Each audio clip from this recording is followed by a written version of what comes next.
Hello, I am Rachel Kewen. I am the Somm and sales manager here at Penswoods Winery. Thank you guys for joining in. Sorry about my technical issues later. That's like 2 weeks in a row. I don't know. I was born under a bad sign, or I don't know if Mercury's in retrograde or whatever. But anyway, I'm here now chatting with you all. Just a few things before we get started. I am super excited to announce that on Friday, our general manager, Andrea, and I will be doing a live virtual happy hour with Dia Dose, the fabulous cupcake makers in Westchester, and we will be announcing a fun collaboration that I won't spoil too much, but again, be sure you tune in this Friday at 5, so we'll be live again. Thank you. Hi, Kathy. Hi, Case. Gabs, it's so good to see you. If you guys have any questions, please just, hop in. Today we're going to be talking about one of our most popular, one of our most favorite wines here at Penswoods, Cabernet Franc. This wonderful grape has incredible aromas and all the quality of a hefty red, rich, deep fruit flavors, very meaningful tannins, but it's a little more easy drinking in its structure. So it has everything we love about a big, bold red without being too heavy or over the top. And it actually has a really nice acidity, so it's great for pairing as well. And we'll get to some suggestions here at the end about kind of what goes with what when it comes to Cabernet Franc. So again, Cab Franc for you guys just joining in. Hey Lex, me too. And this vintage is so beautiful. A little background on Cab Franc. Cab Franc is many hundreds of years old. It's one of the oldest cultivated varietals out there, and many theories suggest that it originated in the Basque region, which is southwestern France meets northern Spain, kind of where they touch there.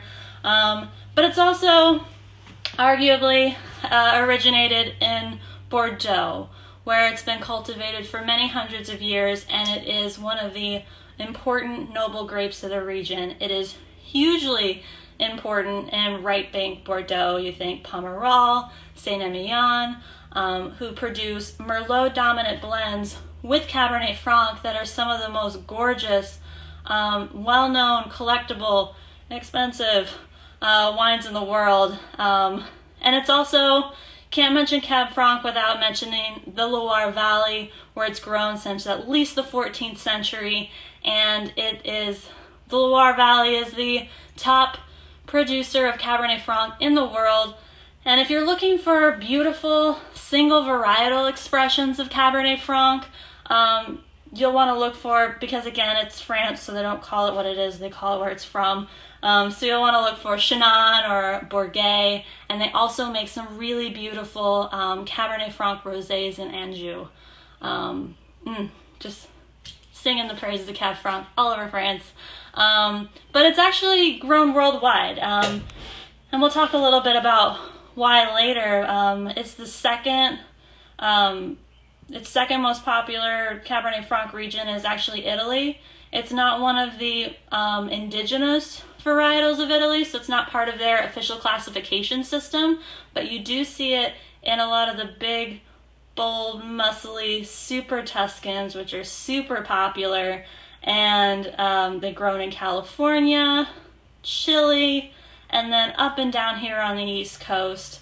It is just a very versatile, really beautiful wine. It expresses itself well in cooler climates and warmer climates. It is the granddaddy of some varietals that you might be more familiar with, like Cabernet Sauvignon and Merlot and Carmenere. It's a little bit lighter than Cabernet Sauvignon, both in the body and in the color, and we'll touch on that a little bit in just a second. And it has a little bit less tannin, so it's much smoother in the mouthfeel at a younger age.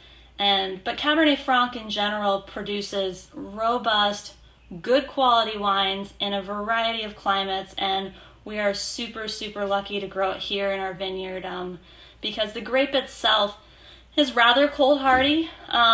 It buds and ripens about a week earlier than Cabernet Sauvignon, so I think it's able to express itself a little bit better than Cab sometimes can in a cooler climate.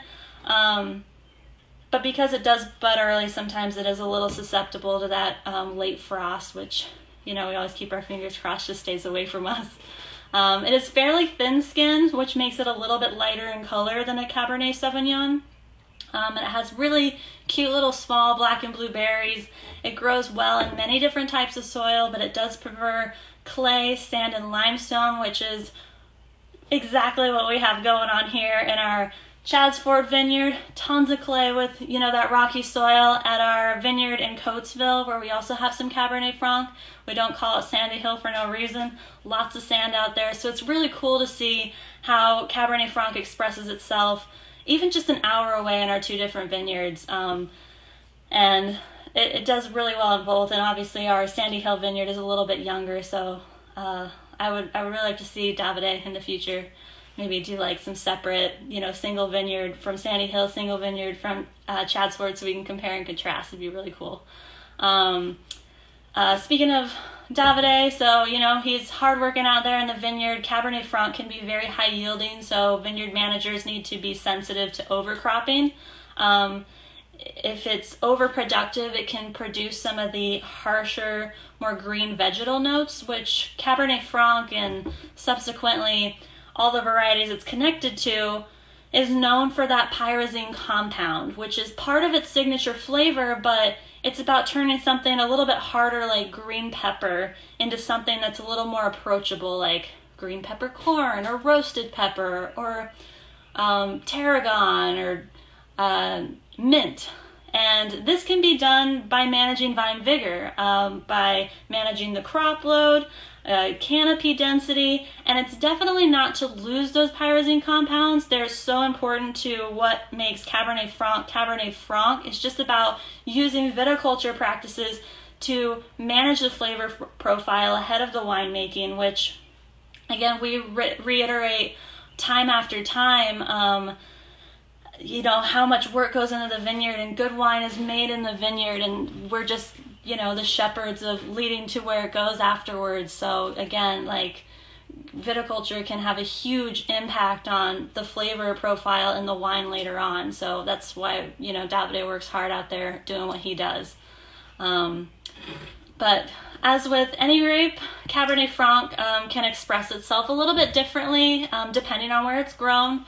So as I mentioned before, a cooler climate, Cabernet Franc, like here in the Loire Valley, you'll see a little bit lighter and brighter red fruit, and then that green note is more herbaceous and a little bit spicy. And then in a warmer climate like Tuscany or California, you'll see like a little more jammy strawberry notes, some dried fruits, and then that green note is more of that robust roasted red pepper, or maybe something spicy like a spiced chocolate or cayenne, but it's still there. Some other hallmarks of Cab Franc: strawberry, cherry, raspberry, bramble. You get some of that graphite or like pencil shaving note in there, tomato, basil, some violets, some really pretty florals in Cabernet Franc. It's medium bodied, kind of more medium tannins, and then more medium to high acidity, which makes it a fabulous pairing wine when you have that combo of a little bit brighter acidity and a little bit lower tannin. It gives you more room to work with some, tomato-based things or vinegar-based things. But before we get into pairing, let's talk a little bit about this beautiful vintage right here. So we just released our Cabernet Franc Reserve 2017 to the public. We released it to the club last month. William Eckelson and I tasted through this wine with our collaboration with Panorama Wine Bar, not last Sunday, but the Sunday before, and we have that video on Facebook if you want to check it out. It's kind of a little preview of this wine. This one is from our vineyard here in Chad's Ford. So these vines are over 40 years old, planted, early 80s plus, but we also did some planting in 2013, 2016. And for those of you, who've been following us, you know that we've done quite a bit of planting this spring here in 2020. So definitely growing our Cabernet Franc program. This particular vintage we harvested, I think the second or third week of October 17th, October 18th. This spent about 8 days fermenting in stainless steel and 24 consecutive days of maceration on the skins, and then 14 months in French oak. So we ended up with about 294 cases. It's 13.5 ABV. And I opened this up about a half hour before I started tasting, or before I started this video, just because it is a younger Cab Franc. I really think, Cab Franc really shines in that 5 to 7 year range. So this is actually going to age beautifully, and we'll talk about why in a second. But definitely decant your younger vintages of Cab Franc. After 30 minutes, like I said, it kind of simmers some of that natural spiciness and allows like the softer, richer, more deep fruit flavors to come out. So huge fan of decanting, or if you have an aerator, just pop and go. Can't wait. Let's go. So this vintage... And I just love how much aroma, how much character our wine has just in the nose. I could just smell this for a good 5 minutes before even diving in. There's black currants and there's toffee and a little bit of like anise in there too. It's just a beautiful smelling wine you can dive right into immediately. And then on the palate, you have that black cherry. There's that green peppercorn, that green note I'm talking about. Some dried tobacco notes in here as well. And it's a little bit plummy. Gripping tannins. You get that hint of vanilla on the finish from that French oak. Not overwhelming, just a touch, just enough to soften it. But the tannins in this vintage, like I said, very, very gripping. I think this, and it has a nice high acidity. This Cabernet Franc, you can keep 10, 15 years. It's just going to get better and better. This vintage in particular, this is an ager, for sure. And obviously it's drinking beautifully right now. Oh, thanks, Lex. But you can definitely throw this down and come back to it later. As far as pairing goes, like I said, that higher acidity, that slightly reduced tannin, it gives you a myriad of opportunities when it comes to pairing roasted pork, burgers, meatballs. Think about herbs when you're pairing with Cabernet Franc: rosemary, thyme, basil. This wine really loves herb-crusted game like wild hen.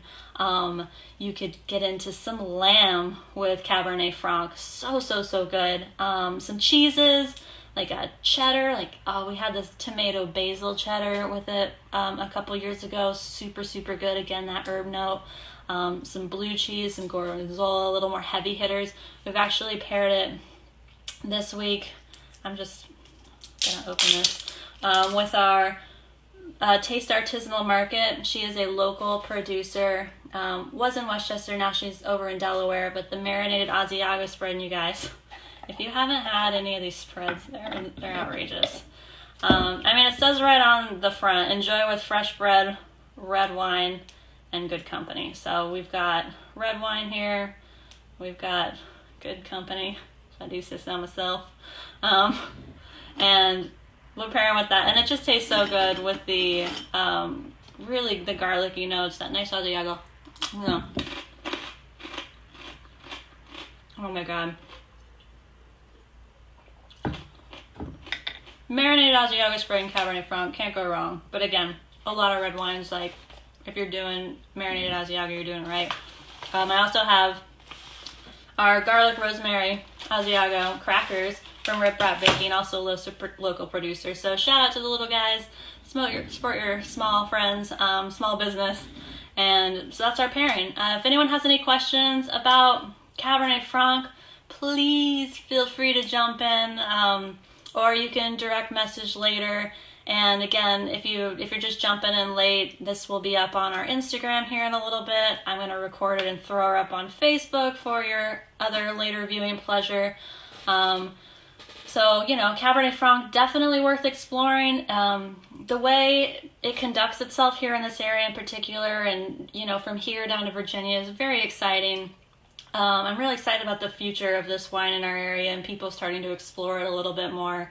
It adds so much finesse and complexity to wines when you're blending it, and it really is a very important grape. So yeah, drink Cabernet Franc. Can't wait to try this vintage. I know, Kath, it's so great. So thanks for watching. Just before we wrap up here, we are doing a live virtual happy hour again on Friday. Me and Andy with Thais from Diodose Cupcakes in Westchester. She threw down and won Cupcake Wars on the Food Network a few years ago, and we are announcing a super exciting collaboration with her that you can do from home because, can't be open right now besides, pickup and delivery, which we're happy to do here every day of the week. But thanks for tuning in. If you have any questions, just let me know, and thanks so much for watching. Have a good night.